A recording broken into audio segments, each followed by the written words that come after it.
Baada ya kuwa na 100% ya kuchukua tuzo ya mchezaji bora barani Afrika mwaka 2025, mwaka 2026, fahari ya DRC Congo Fiston Kalala Mayele, huyu kwa sasa anaitwa na kupewa jina la The Goat of Africa, na ilisha kujitokeza kwa mchezaji wetu hapa nchini Tanzania ambaye alikuwa ni Mbwana Ali Samata Popa, ambaye hivi sasa yupo kwenye rekodi na historia ya mpira wa miguu hapa barani Afrika. Hivi sasa mchezaji Fiston Kalala Mayele anaonekana kufuata nyayo zile zile za mchezaji wa Tanzania Mbwana Ali Samata. Hivi sasa Fiston Mayele akiwa na rekodi 3 za muhimu, 3 za msingi zinazoendelea kumfanya aonekane kuwa yeye ni the goat of Africa. Fiston Kalala Mayele kwenye mechi ya msingi dhidi ya RSV Berkane katika kombe la Super Cup, ambapo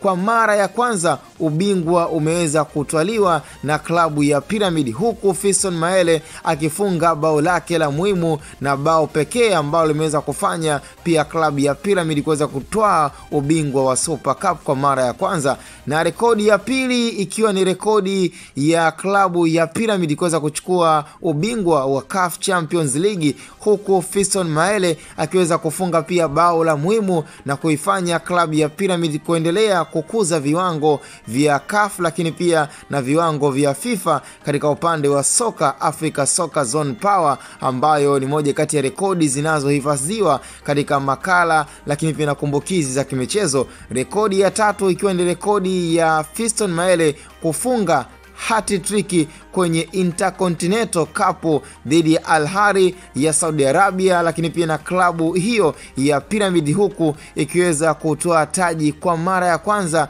taji la FIFA, huku yeye akiwa ni man of the match na akiwa a man of great moment. Fiston Mayele, Africa Soccer likiwa linaendelea kumtegemea kuwa yeye ndo the goat of Africa. Kwa hivi sasa hakuna cha pestau, hakuna cha mchezaji mwingine yoyote kwa hivi sasa ambaye anaonekana kuwa ni the goat of Africa kwa michuano inayo ilindima katika bara la Afrika hivi sasa ndani ya msimu 2025-2026. Mimi kama kiungo mshambuliaji wa michezo, tukutane kwenye upande wa comment, lakini pia soka kiganjani, data kiganjani kama kawaida. Ini